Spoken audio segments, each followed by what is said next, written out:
pejabat-pejabat negeri ini yang menyatakan dia lebih Pancasilais, Anda tidak Pancasilais, gitu kan ya. Padahal dia yang tidak Pancasilais. Saya maaf saja ini, seorang jenderal yang gagahnya kan ya, siapa yang melanggar undang-undang berhadapan dengan saya. Sementara dia melanggar undang-undang.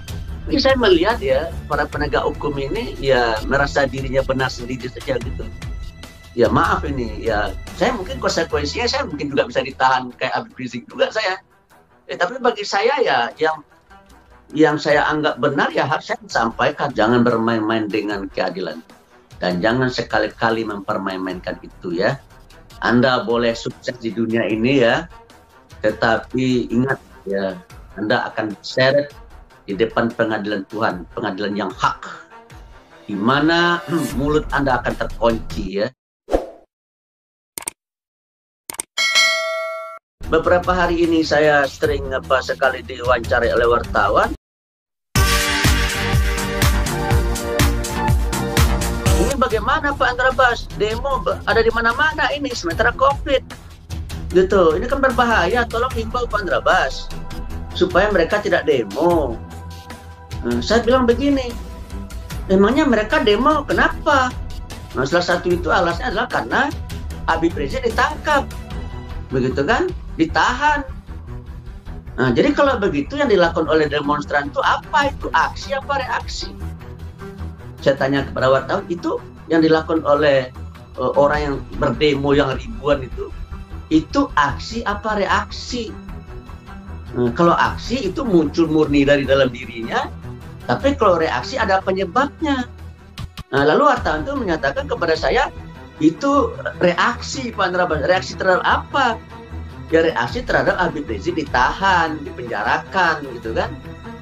Nah, kalau gitu Anda maunya apa? Saya bilang tuh, ya saya maunya janganlah ada kerumunan-kerumunan begitu, karena ini lagi COVID.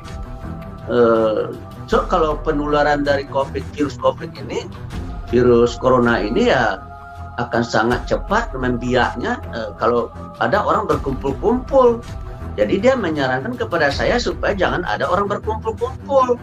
Karena kalau banyak orang berkumpul-kumpul, ya ini akan membuat negeri ini semakin dalam ya, di dalam krisis kesehatan, dan juga nanti akan semakin dalam kita terseret ke dalam krisis ekonomi. Oleh karena itu usahakan depan Rabas, janganlah mereka, himbaulah mereka untuk jangan berkumpul-kumpul. Ya saya bilang kalau saya akan himbau mereka untuk tidak berkumpul-kumpul, ya gampang bagi saya. Cari aja sebabnya kenapa mereka berkumpul-kumpul, supaya tidak mereka lagi berkumpul-kumpul, ya hilangkan penyebabnya gitu bagi saya. Penyebabnya apa? Habib Rizik ditahan, ya jangan ditahan gitu. Itu kesimpulan saya. Tapi ini kan negara hukum Pak Andra Bas, dia memang negara hukum. Tetapi di dalam Islam ya ada sebuah kaidah. Bunyinya begini, darul mafasid muqaddam ala jalbil masalih ya. Meninggalkan kemafsadatan ya, itu didahulukan daripada mengambil kemaslahatan. Gitu. Taruhlah dianggap ya, menahan Habib Rizik itu sebagai sebuah kemaslahatan karena dia itulah menegakkan hukum ya. Tapi kalau pada sakit orang di negeri ini, kalau pada mati orang di negeri ini, bagaimana ceritanya nih? Dan kemarin mereka ceritakan sudah 23 lebih orang yang reaktif. Ya saya rasa kalau setiap hari orang berkumpul kayak begitu bukan 23, bukan ratusan, besar ribuan itu. Nah akhirnya yang sengsara siapa? Yang sengsara orang banyak begitu. Gara-gara apa? Ya gara-gara orang banyak berkumpul-kumpul.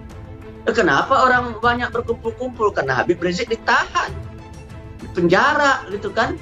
Kenapa dia di penjara? Karena dianggap melanggar hukum. Nah, bagi saya yang terpikir ya, kalau orang melanggar hukum harus ditindak tanpa kompromi, kan begitu ya.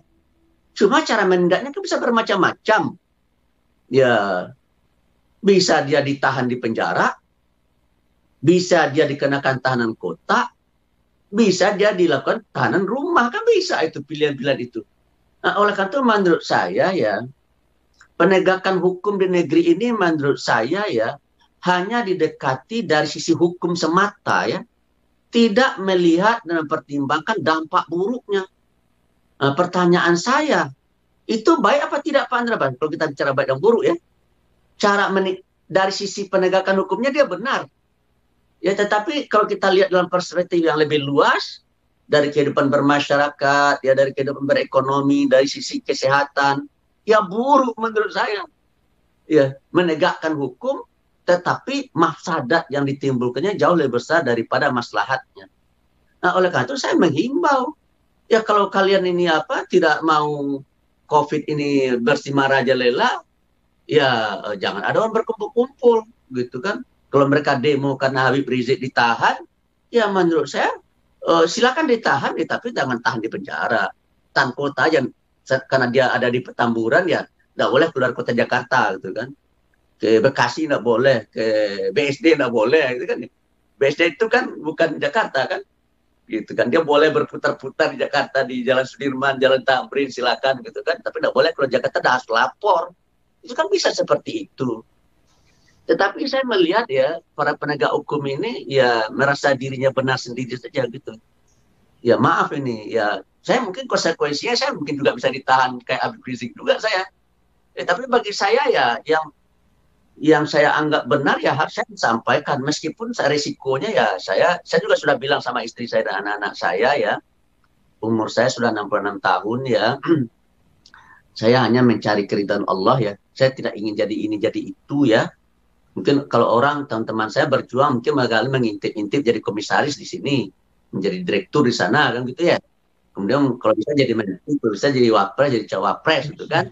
Saya tidak ada lagi mimpi-mimpi itu saya. Ya sudahlah, bagi saya sudah selesai lah itu ya, gitu kan. Saya ingin saja bagaimana ya kalau pemerintah benar saya dukung, kalau pemerintah tidak benar ya saya kritik. Saya akan sampaikan nasihat begitu kan ya. Nah, sehingga akibatnya ya saya oleh teman-teman saya ya dinasihatin, Pak Narabas jangan terlalu keras-keras. Saya katakan mana ucapan saya yang keras? Gitu. Bagaimana ucapan saya yang keras gitu kan? Ya mereka sebutlah beberapa contoh ya, tetapi menurut saya yang saya sampaikan itu tidak ada yang bertentangan dengan Pancasila dan Undang-Undang Dasar 45 gitu. Mungkin dia melanggar peraturan atau undang-undang atau peraturan tertentu ya, tapi saya yakin betul apa yang saya lakukan ini tidak akan bertentangan dengan Pancasila dan Undang-Undang Dasar 45. Kok bisa begitu Pak Narabas?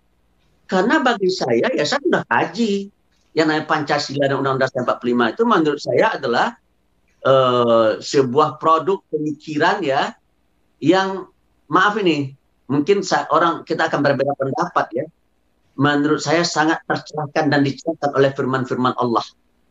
Dan saya yakin dan percaya itu terjadi. Kenapa? Karena ada ulama-ulama karismatik ya, yang pendiri NU dan tokoh-tokoh Muhammadiyah yang ikut di dalam merumuskan itu begitu. Dan mereka bukan sembarang ulama menurut saya ya.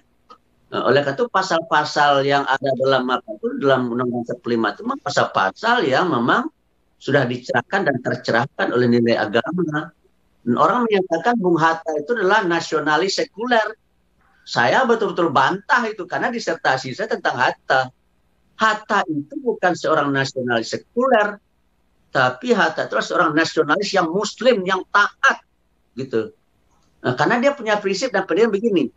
Semua ajaran Islam itu benar. Tuh. Cuma kalau disampaikan di dalam bahasa dan nomenklatur Islam, itu banyak orang nolak. Orang yang beragama lain kan tolak, gitu kan. Tetapi kalau seandainya kita pakai kata-kata, kosakata, diksi yang tidak ada hubungan dengan Islam, tetapi maksudnya sama, pasti akan diterima oleh orang. Orang yang seperti itu namanya adalah orang yang cara berpikirnya substansialis. Tetapi ada teman-teman kita yang penting bagi kita, dia adalah kosakata-kosakatanya itu harus itu gitu. Misalkan kalau ibadah yang disebut sholat, puasa, zakat, haji begitu ya. Nah, tapi kalau bagi Hatta kan adalah ya ibadah itu kan ya, ibadah, orang Hindu beribadah, orang beribadah kan gitu ya. Nah, itu akan diterima oleh orang-orang lain. Meskipun dia ateis sekalipun katanya kan, udah hampir habis. Oleh karena itu bagi saya ya, saya terus terang menghimbau betul lah kepada para penegak hukum ya, polisi, jaksa, hakim, pengacara, jangan bermain-main dengan hukum. Jangan bermain-main dengan keadilan. Dan jangan sekali-kali mempermain-mainkan itu ya. Anda boleh sukses di dunia ini ya, tetapi ingat ya, Anda akan diseret di depan pengadilan Tuhan, pengadilan yang hak, di mana mulut Anda akan terkunci ya. Yang berbicara adalah tangan Anda, kaki Anda, telinga Anda, mata Anda, hidung Anda, lidah Anda. Ya, seluruh anggota tubuh kita akan menjadi saksi. Sehingga nanti di hari akhirat kata Tuhan, ada yang bertanya, wahai tanganku, kenapa engkau bisa bicara? Gitu. Wahai kakiku, kenapa kau bisa bicara dan bersaksi? Ya, saya diperintah oleh Allah, saya diberi kemampuan oleh Allah untuk berbicara. Begitu. Kata tangan, saya diperintah oleh Allah untuk berbicara. Kata kaki, saya disuruh perintah oleh Allah untuk berbicara. Sehingga semua berbicara. Kalau hari ini masih ada yang bisa membantah. Kalau kita maju di pengadilan Jakarta Barat di Tangerang, kita masih bisa berbantah-bantahan lah ya. Karena mungkin barangkali buktinya belum lengkap, belum sempurna kan. Tapi kan kalau di pengadilan Allah ya, nggak ada yang tidak terungkap. Makanya pengadilan itu lamanya minta ampun ya.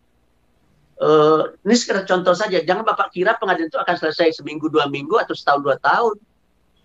Tuh, lamanya minta ampun. Nabi Sulaiman, di dalam cerita itu, Nabi Sulaiman itulah Nabi yang paling terakhir masuk surga. Begitu. Timbul pertanyaan, kenapa dia Nabi yang terakhir akan masuk surga? Karena dia adalah raja. Dia presiden gitu kan. Yang kedua, dia adalah orang yang sangat kaya. Tuh, kayanya minta ampun Nabi Sulaiman itu kan begitu ya. Kemudian rakyatnya tidak hanya manusia, burung pun, binatang jadi rakyat dia gitu kan. Oleh karena itu banyak sekali. Kamu sudah melakukan apa terhadap Hud misalkan gitu ya. Diapakan lagi, diungkap. Sehingga prosesnya itu Bapak dan Ibu 500 tahun. Begitu. Setelah 500 tahun baru Tuhan menjatuhkan apa? Palunya gitu ya, kalau ibaratnya itu menjatuhkan palunya. Nah, kalau gitu kau dijatuhkan masuk surga gitu kan. Begitu. Dan kesimpulan saya ya, di negeri ini orang bebas melaksanakan ajaran agamanya karena itu dijamin oleh konstitusi pasal 9 ayat 2 gitu kan. Setiap orang berhak melaksanakan ajaran beribadah sesuai dengan ajaran agama dan keyakinannya masing-masing. Jadi menurut saya ya, mematuhi Pancasila Undang-Undang 45 sebenarnya ya tidak akan melanggar agama, bahkan akan mendukung kita untuk menegakkan dan melaksanakan ajaran agama kita. Cuma ada orang dan pelaku-pelaku serta petinggi-petinggi dan pejabat-pejabat negeri ini yang menyatakan dia lebih Pancasilais, Anda tidak Pancasilais, gitu kan ya. Padahal dia yang tidak Pancasilais. Saya maaf saja ini, seorang jenderal dengan gagahnya kan ya, siapa yang melanggar undang-undang berhadapan dengan saya? Sementara dia melanggar undang-undang.